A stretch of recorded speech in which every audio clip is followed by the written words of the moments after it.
صلی اللہ تعالی علیہ وسلم. سبحان ربک رب العزت عما یصفون وسلام علی المرسلین والحمد للہ رب العالمین.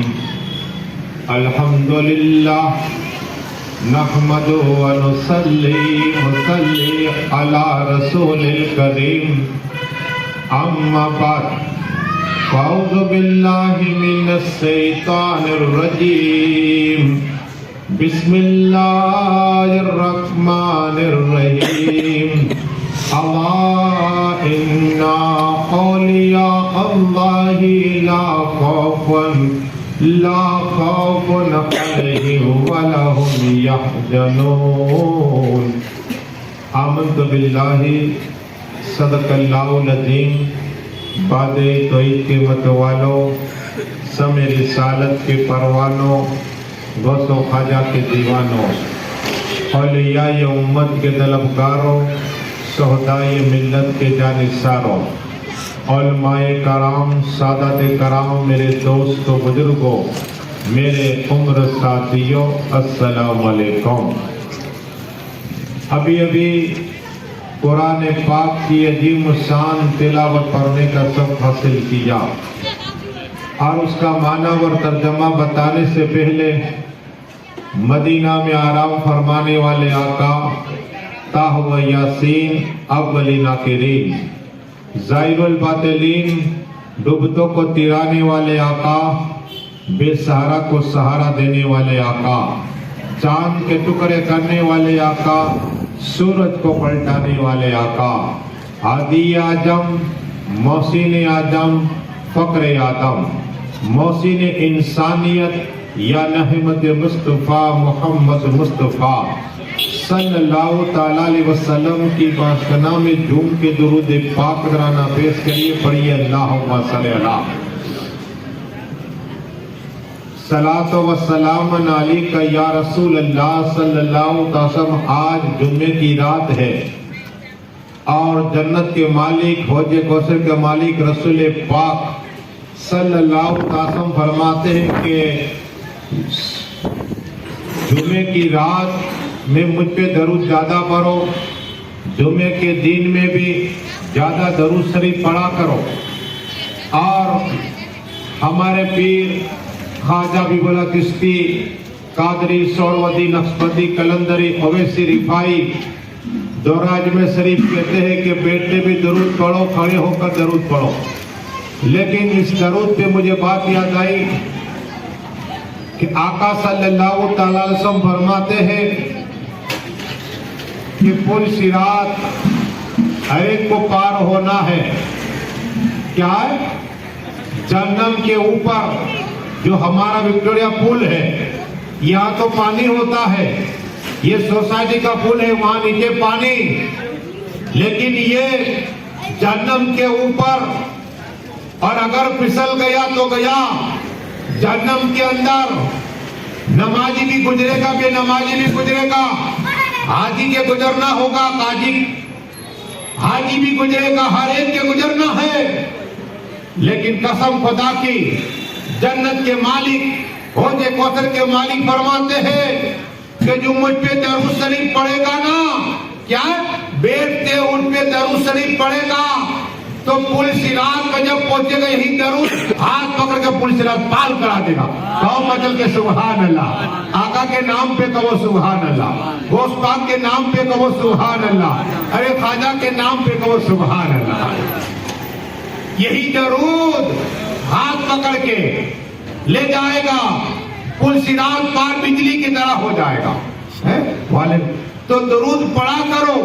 اور آقا فرماتے صلی اللہ علیہ وسلم کہ جمعے کے دن یا رات میں جس نے 200 مرتبہ درود شریف پڑھا تو اللہ 200 سال کے گناہوں کو معاف فرما دے گا. کہو سبحان اللہ.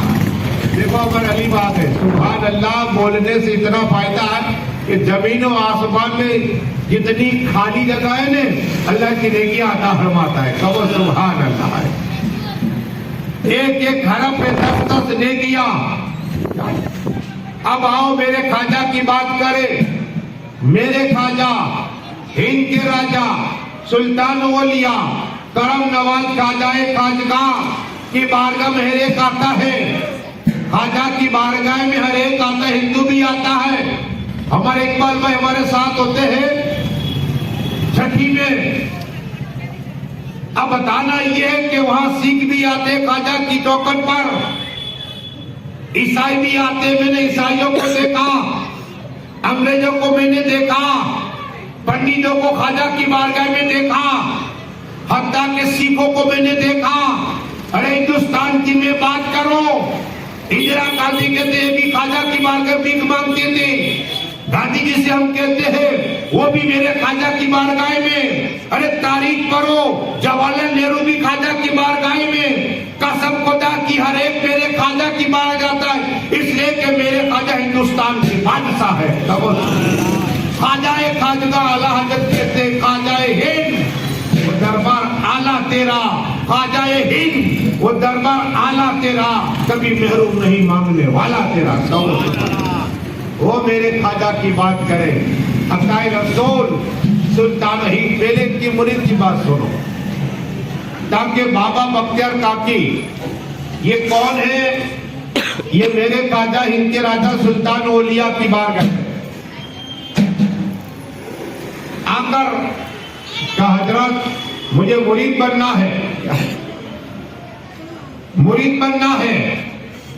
تو اس وقت غریب نواز عطائے رسول سلطان ہند ان کا عمل تھا عمل، دن میں قرآن پڑھا کرتے تھے۔ کہو سبحان اللہ۔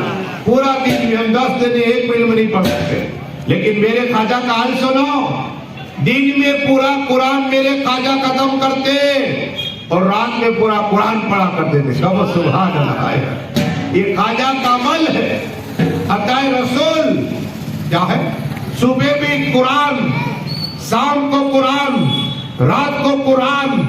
اور غوث اعظم کو پوچھا گیا، اے پیروں کے پیر، روشن جبین، دستگیر اعظم، محبوب سبحانی، قطب ربانی، سید شیخ عبد القادر جیلانی، آپ کون سا وظیفہ پڑھتے ہو؟ میرے غوث پاک کہتے کہ میرا وظیفہ پورے دن رات میں قرآن پڑھنا ہے۔ کہو سبحان اللہ۔ ایک رات میں پورا قرآن میرے غوث پاک ہی ختم کرا کرتے تھے۔ لیکن بات سنو میرے خواجہ ہند کے راجہ سلطان اولیاء کی، ہر ایک ان کی چوکٹ پہ آتا ہے۔ ہاں ہر ایک آتا ہے، امیر ہو غریب ہو فقیر ہو، ہر ایک کے آتا ہے، اور جو مانگے عطا ہوتا۔ اعلیٰ سے پوچھا گیا کہ وہ کون سی جگہ جب دعائیں قبول ہوتی ہے؟ تو اعلیٰ نے کہا کہ غریب نواز کی چوکٹ پہ جو جاتا ہے اور دعا مانگتا ہے اللہ فوراً قبول عطا فرما دیتا ہے۔ فوراً قبول ہوتی، کوئی مایوس نہیں جاتا خواجہ کی بات میں۔ وہ خواجہ غریب نواز قرآن کی تلاوت کر رہے ہیں۔ ارے میرے خواجہ جب قرآن پڑھتے نا جنہ سننے آیا کرتے تھے۔ کہو سبحان اللہ۔ وہ میرے خواجہ عطائے رسول کی بارگاہ میں بابا بختیار کاکی آئے، کہا حضرات مرید بننا ہے، مرید۔ تو کہا کہ ابھی میں نے سلسلہ مرید کا شروع نہیں کیا، مایوس ہو گئے، چلے گئے، ینگ تھے بابا بختیار کاکی، چلے گئے۔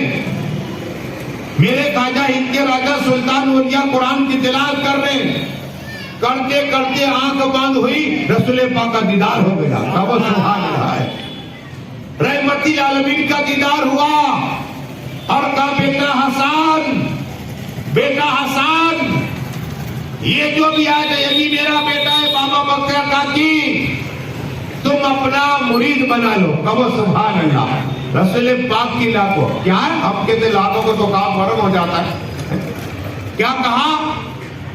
سفارش کس سے ہوئی لاکھوں کس کی؟ رسول پاک نے کہا بیٹے اسے تو مرید بنا۔ قسم خدا کی تب میرے خواجہ نے پہلا مرید بنا بابا بختیار کاکی رحمت اللہ کو۔ کہو سبحان اللہ۔ وہ بابا بختیار کاکی کا پاور دیکھو، پیر کی خدمت کرو گے کامیاب ہو جاؤ گے، درگاہ پہ جایا کرو، ولی کا ذکر کرا کرو، بجارت پہ جایا کرو، کامیاب ہو جاؤ گے۔ قبرستان جاؤ، آخرت کی یاد آ جائے گی۔ ماں باپ کی قبر پہ جایا کرو، الحج اور عمرے کا ثواب عطا فرما دے گا۔ حج عمرے کا ثواب یاد رکھنا۔ ایسے جاؤ گے 6 لاکھ حج کے لیے 6 لاکھ چاہیے، لیکن قسم خدا کی کل جمعہ ہے، تمہارے ماں باپ کپڑے کھڑے ہو جاؤ نا، قسم خدا کہ اللہ حج اور عمرے کا ثواب عطا فرما دے گا۔ ہاں کوشش کیجئے، اور جس کے ماں باپ حیات ہے وہ صبح اٹھ کے صرف مسکرا دے، اللہ حج کا ثواب عطا فرما دیتا ہے، حج کا ثواب۔ تو میرے خواجہ ہند کے راجہ عطا رسول کی بات کر رہا تھا کہ بابا بختیار کاکی پہلے مرید بنے، لیکن کبھی پانی دیتے ہیں، کبھی مصلی کہتے ہیں، خدمت کی۔ اب کیسے پاور والے ہو گئے؟ سبھی لوگ بیٹھے ہوئے ہیں، میرے خواجہ ہند کے راجہ سلطان اولیاء کے پیر و مرشد خواجہ عثمان ہارونی رحمت اللہ میں ان کی بھی بارگاہ میں گیا، مکہ شریف میں جد الفا وہ حضرات غریب نواز نے ان کی خدمت کی تو ان کے پیر نے دعا کر دی، لیکن میرے خواجہ ان کے راجہ سلطان اولیاء اپنے پیر کے ساتھ گئے، ایک جگہ پر بیٹھنے کے بعد خدا کا ذکر ہوا، اور اس میں یہ حال ہوا کہ ادب کے ساتھ جب بھی خواجہ عثمان ہارون کی بارگاہ میں بیٹھتے نا غریب نواز، تو سر کو جھکا کے بیٹھتے، ادب کے ساتھ بیٹھتے، یہ پیر کا ادب۔ اس لیے کہا کہ علی کے پاس جب جاؤ تو زبان کنٹرول رکھو، اور ولی کی بات میں دل کو کنٹرول رکھو، یہ دلوں کے جاسوس ہوتے ہیں۔ تو میرے خواجہ ہند کے راجہ سلطان اولیاء ادب کے ساتھ بیٹھے ہوئے ہیں، اب ہر ایک ولی بیٹھے ہوئے ہیں۔ اب خواجہ عثمان ہارون سے کہا کہ حضرت آپ کوئی کرامت بتائیے، کیا آپ کوئی کرامت بتائیے؟ تو پتھر پڑا ہوا تھا، پتھر کیا تھا؟ پتھر۔ میرے خواجہ ہند کے راجہ سلطان اولیاء کے پیر و مرشد خواجہ عثمان ہارون نے پتھر اٹھایا تو سونے کا بنا دیا، تو سبحان اللہ، سونے کا رکھا۔ حضرت شیخ بیٹھے ہوئے ہیں، ان کو کہا حضرات آپ بھی کرامت بتائیے کرامت۔ تو شیخ رحمت اللہ کے ہاتھ میں چھڑی تھی، لکڑی، اشارہ کیا تو لکڑی جو چھڑی تھی وہ سونے کی بن گئی، تو سبحان اللہ۔ ارے یہ کرامت ہے، ہم تو تھوڑے سے پیسے کے لیے فجر چھوڑتے، زور چھوڑتے تھے، نماز چھوڑتے تھے، یہ اللہ والے ہیں، ٹھوکر والے تو سونا بنا دے مٹی کو، ارے ہاتھ ٹچ کر دے لکڑی کو سونا بنا دے، یہ اللہ والے، ان سے محبت کرو، کامیاب ہو جاؤ گے۔ اب باری آئی غریب نواز کی، سلطان و ہند کی، تو کہا بیٹے حسن تم بھی تو کوئی کرامت دکھاؤ۔ جب پیر کا حکم ہوا، پیر و مرشد کا حکم ہوا، تو میرے خواجہ ہند کے راجہ سلطان اولیاء مصلی کے نیچے بیٹھے، مصلی کے اوپر بیٹھے ہوئے ہیں۔ اب میرے خواجہ ہند کے راجہ نے ہاتھ بڑھایا اور مصلی کے اندر ہاتھ ڈالا، تو میرے خواجہ نے تاجی اپنی 4 نکالی، کہو سبحان اللہ، 4 روٹی نکالی، 4۔ تو پوچھا کہ بیٹا حسن یہ 4 روٹی کیوں؟ تو کہا اے میرے پیر و مرشد بات یہ ہے کہ سامنے جو فقیر بیٹا ہے کونے میں، اس نے 4 روز سے کھانا نہیں کھایا، کہو سبحان اللہ، اس لیے میں اسے روٹی عطا فرما رہا ہوں۔ تب پیر نے کہا خواجہ سن کہ تم آپ سے غریب نواز ہو، کہو سبحان اللہ، یہ لقب پیر نے عطا فرمایا۔ آج پوری دنیا جانتے ہیں غریب نواز کے نعرے لگے، یہ کیوں؟ یہ پیر نے لقب دیا ہے۔ اور یہ درود شریف اللہم صلی اللہ صلاۃ و سلام علیکہ یا رسول اللہ صلی اللہ تعالی علیہ وسلم۔